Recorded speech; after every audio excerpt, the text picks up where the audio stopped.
Assalamualaikum warahmatullahi wabarakatuh. Pada video cerita kali ini, saya akan menceritakan sebuah kisah horor yang berjudul Rumah Makan Gaib. Sebelum masuk ke ceritanya, silahkan like dan subscribe agar tidak ketinggalan video cerita horor selanjutnya. Semua nama, tempat, dan waktu dalam cerita ini disamarkan. Mohon maaf bila ada kesamaan.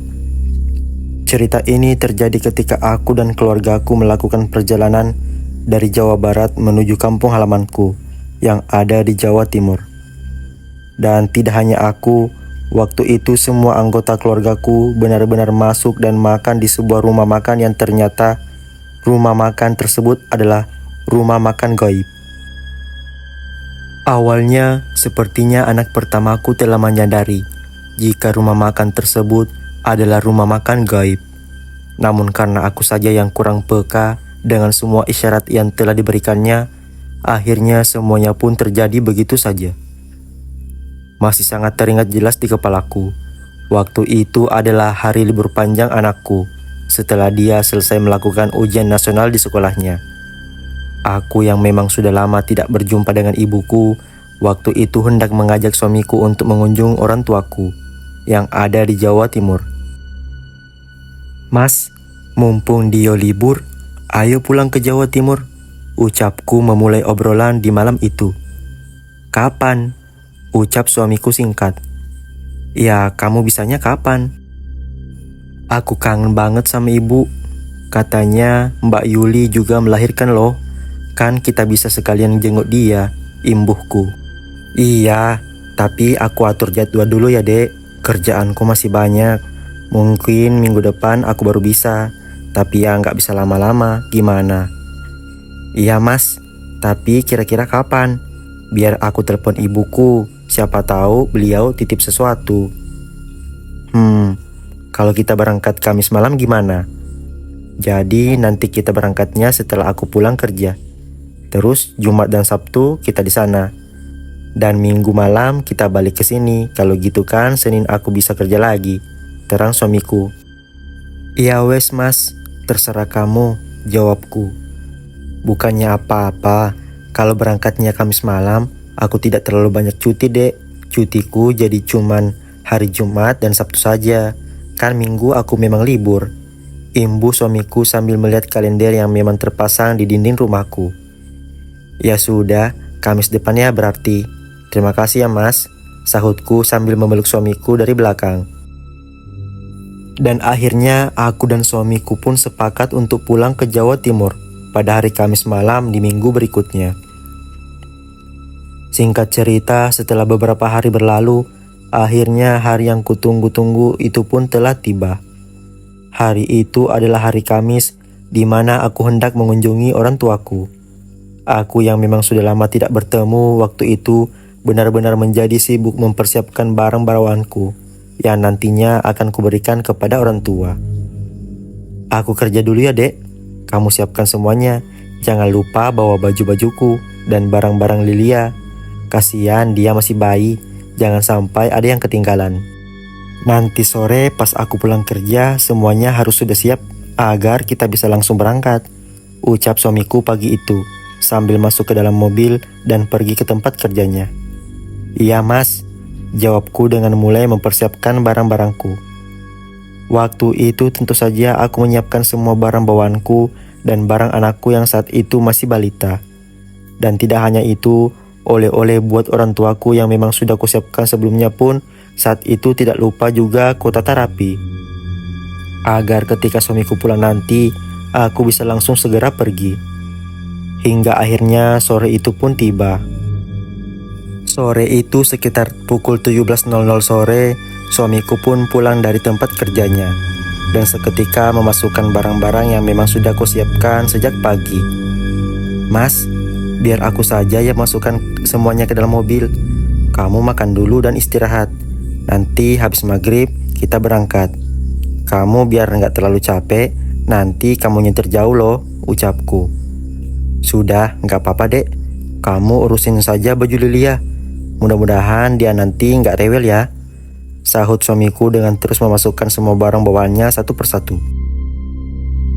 Dan singkat cerita, setelah semua barang bawaanku sudah masuk ke dalam mobil, aku dan suamiku pun berangkat menuju rumah orang tuaku, sekitar pukul 18.00 WIB.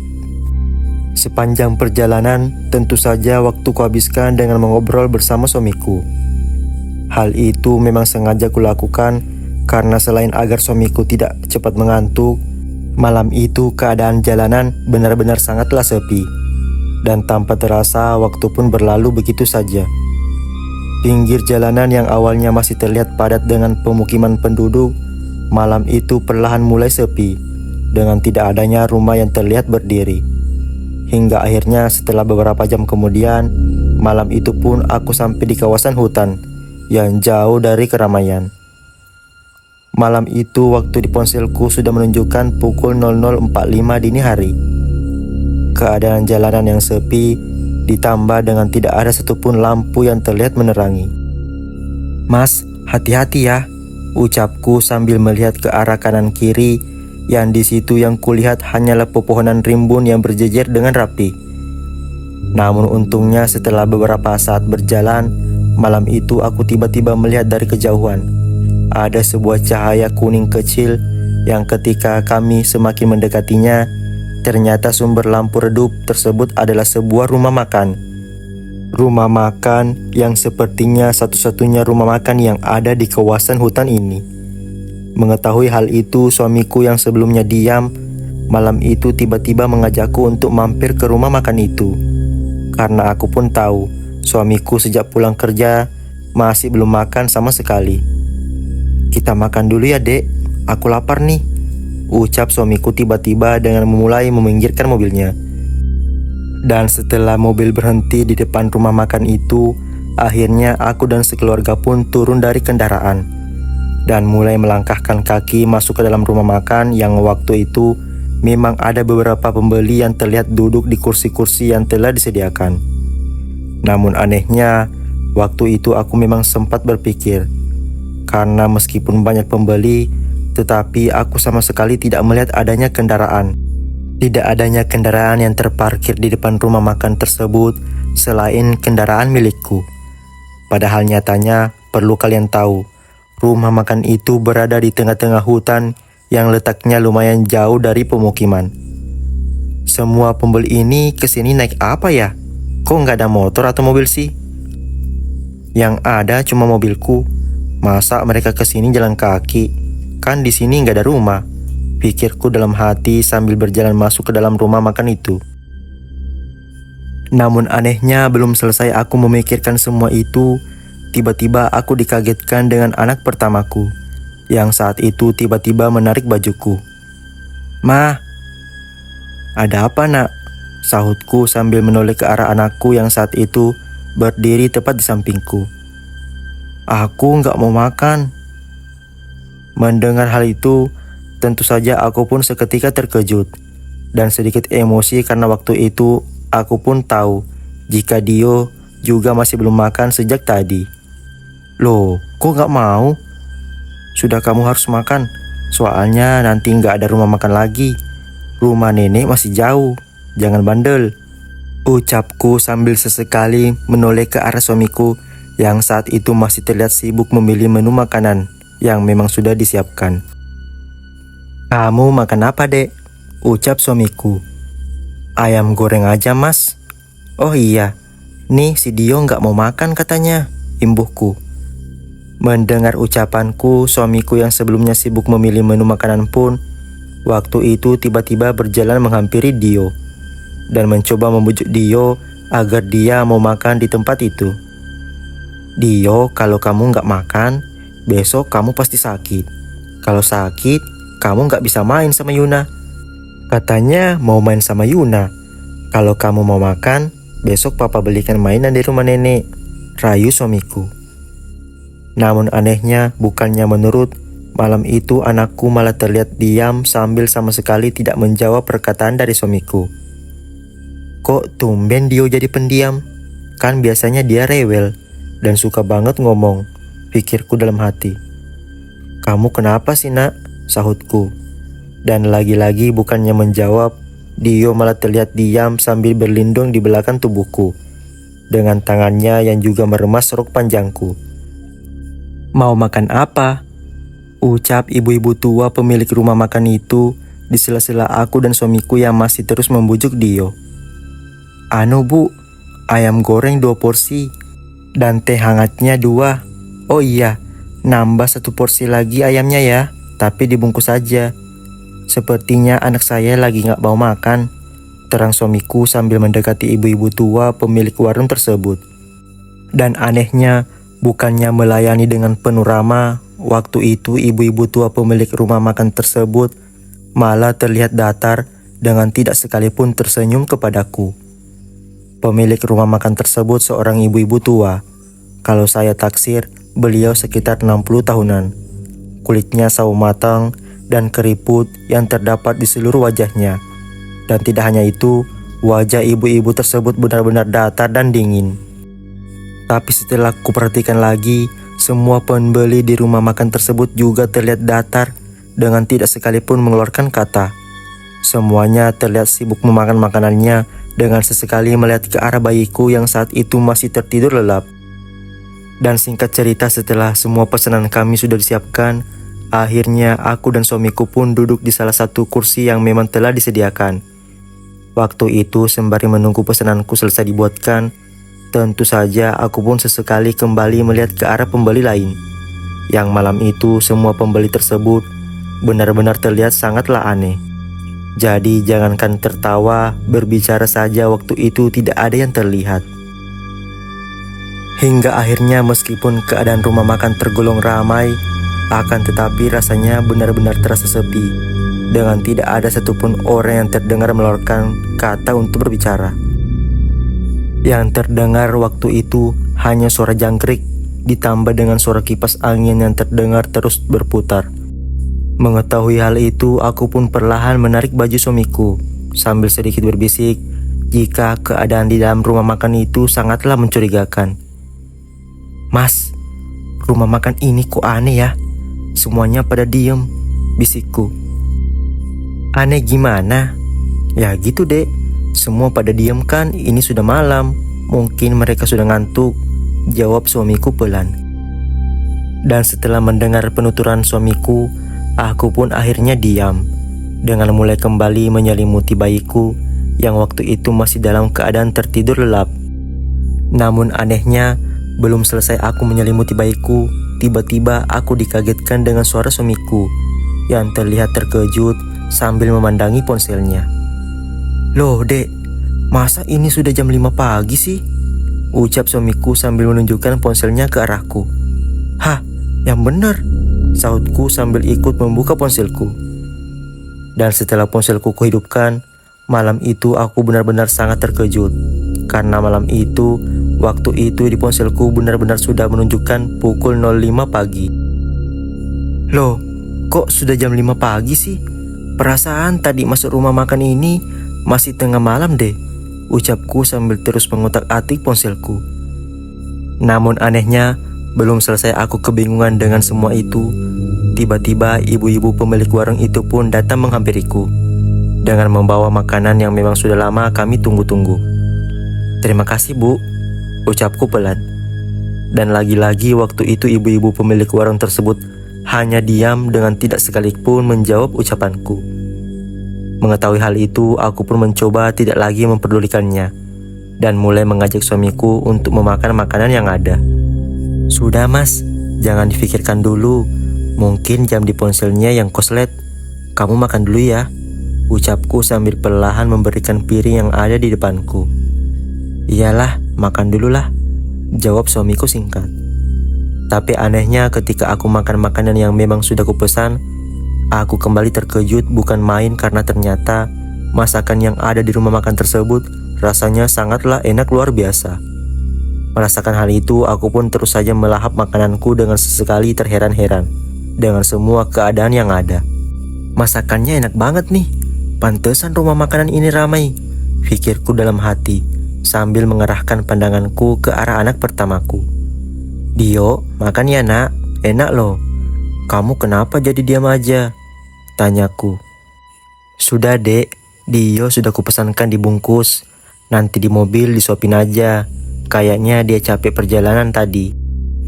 Namun anehnya belum selesai aku menghabiskan makananku, tiba-tiba bayi kecilku terbangun dari tidurnya dan seketika menangis begitu saja.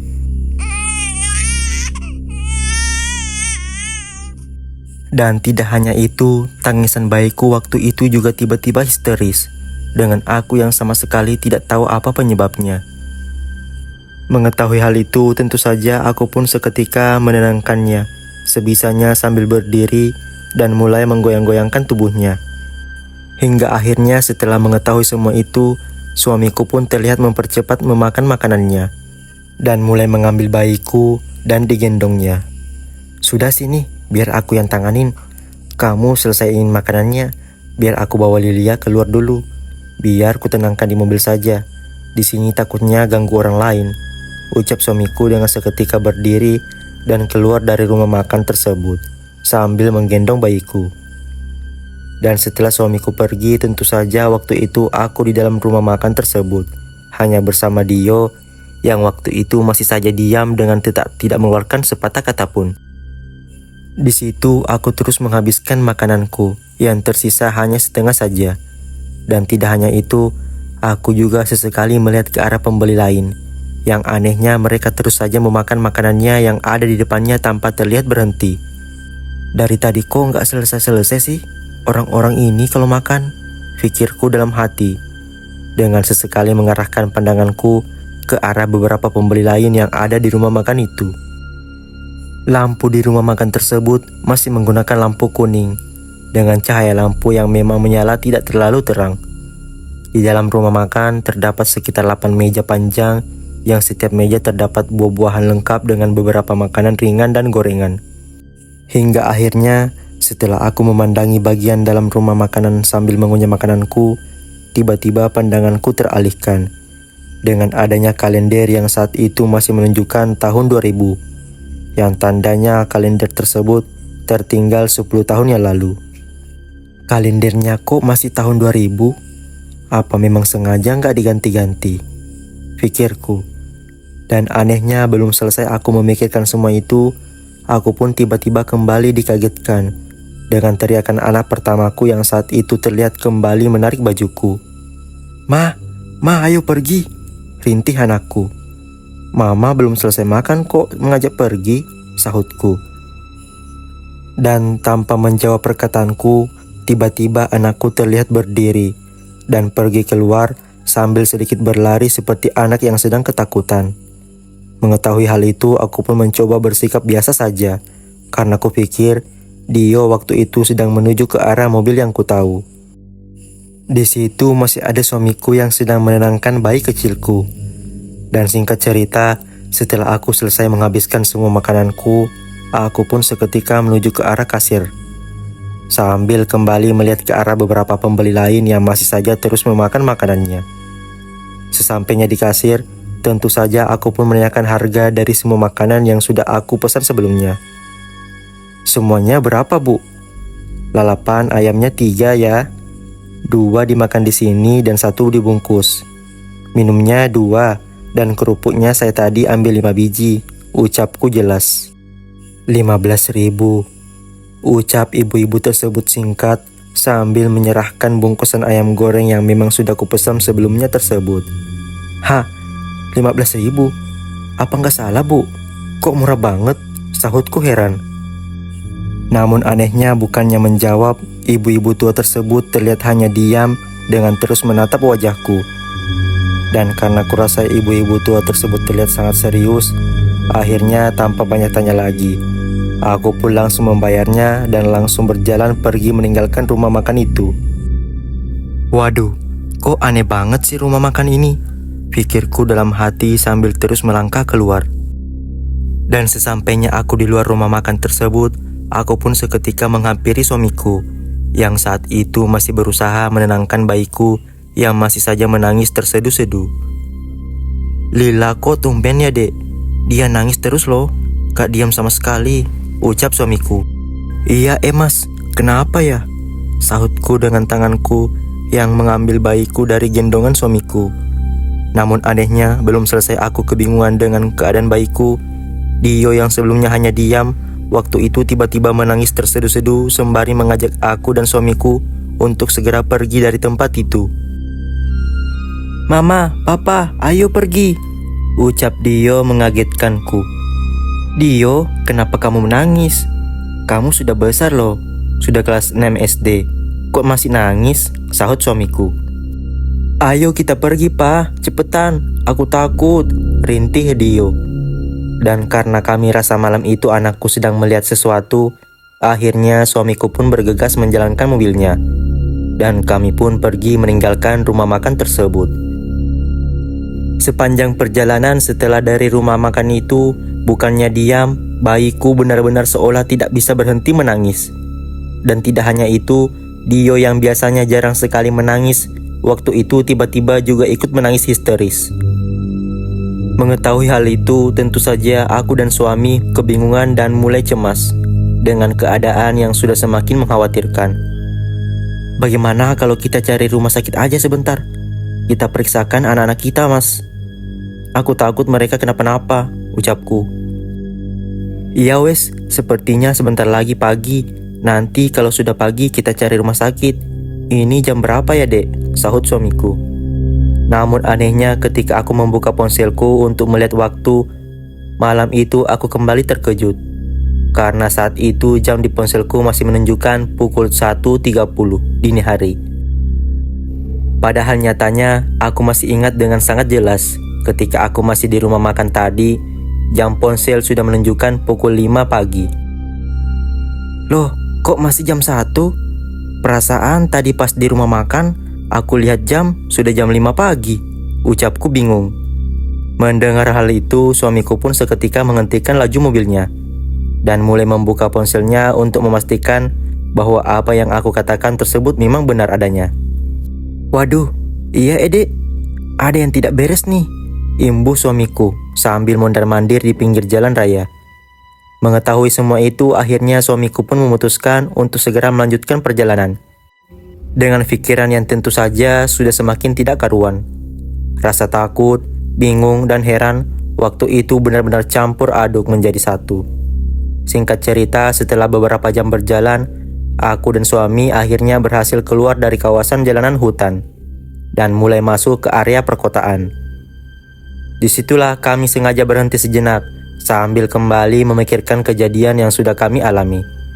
Namun sayangnya karena kedua anakku yang masih saja tidak bisa berhenti menangis, akhirnya kami pun memutuskan untuk mencari rumah sakit atau klinik terdekat agar kami tahu apa yang sedang dialami oleh kedua anakku.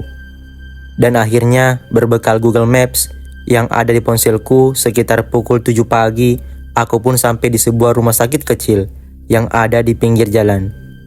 Di situ tentu saja aku segera memeriksakan keadaan anakku, karena aku khawatir jika terjadi sesuatu. Dan anehnya menurut keterangan dokter, anakku waktu itu tidak mengalami sakit apapun. Bahkan dokter saat itu juga terlihat sedikit kebingungan dengan keadaan kedua anakku yang terus saja menangis histeris seolah sedang disakiti oleh seseorang. Hingga akhirnya setelah aku menceritakan semua kejadian yang telah aku alami semalam, dokter pun mulai paham dan mengatakan jika kedua anakku terkena gangguan non-medis. Di situ aku dan suami seketika lemas dan memutuskan untuk kembali melanjutkan perjalanan menuju rumah orang tuaku agar anakku segera mendapatkan bantuan. Semua itu memang sengaja kulakukan karena aku pun juga tahu sepertinya sakit seperti ini bisa disembuhkan oleh ibuku. Dan seiring berjalannya waktu, akhirnya waktu pun menunjukkan pukul 15 sore. Aku sampai di rumah ibu tidak dengan bahagia, namun dengan keadaan bersedih karena keadaan kedua anakku. Di situ anakku seketika dirawat dan diobati oleh ibuku dengan obat-obatan dan doa-doa Jawa yang aku pun tidak tahu apa artinya. Keesokan harinya, setelah Dio berhasil sedikit tenang, aku pun perlahan mencoba menanyakan apa yang sebenarnya dia lihat di rumah makan semalam. Menurut Dio, di rumah makan tersebut dia melihat banyak sekali perempuan telanjang bulat dengan rambut yang hanya sebagian. Dan tidak hanya itu, semua perempuan yang Dio lihat semuanya sedang makan anggota tubuh manusia. Ada yang sedang makan jari manusia, telinga manusia, hidung manusia, hingga kaki manusia. Mendengar hal itu, aku pun seketika terkejut bukan main, karena aku sama sekali tidak melihat apa yang dilihat Dio. Yang kulihat waktu itu hanya ada beberapa orang makan, namun tidak kunjung selesai. Dan akhir cerita, setelah mendengar semua penuturan dari Dio, kami pun seketika kembali pulang ke Jawa Barat. Tidak berani lagi melalui jalanan itu. Kami sengaja memilih jalan tol agar semua keluargaku aman dari gangguan yang tidak kuinginkan. Dan selanjutnya setelah aku menceritakan semua pengalaman itu kepada saudara dan rekanku yang kebetulan tinggal tidak jauh dari kawasan hutan tempat aku bertemu rumah makan tersebut, mereka semua menjelaskan jika di sepanjang kawasan tersebut sama sekali tidak ada rumah makan yang seperti aku ceritakan. Hal itu dikuatkan dengan beberapa tahun berikutnya. Ketika aku kembali mudik, aku sengaja mencoba kembali melewati kawasan hutan itu untuk memastikan keberadaan rumah makan tersebut. Dan ternyata aku sama sekali tidak menjumpai rumah makan yang dulu pernah aku hampiri tersebut. Kenyataan tersebut tentu saja seketika membuat aku terheran-heran dengan apa yang sudah aku temukan. Bahkan aku pun juga masih ingat nasi bungkusan yang dulu sempat dibungkus, waktu isinya pun juga nasi dan lalapan ayam sesuai dengan apa yang sudah aku pesan. Semuanya benar-benar nampak normal dengan tidak ada sedikit pun tanda-tanda jika rumah makan tersebut nyatanya adalah rumah makan setan. Dan akhirnya kini pengalaman tersebut menjadi sebuah cerita tersendiri di dalam hidupku. Meskipun kini Dio dan Lila sekarang sudah tumbuh dewasa, aku masih saja sering menceritakan tentang pengalaman ini kepada mereka. Bahwasanya kita sekeluarga pernah makan di rumah makan tak kasat mata.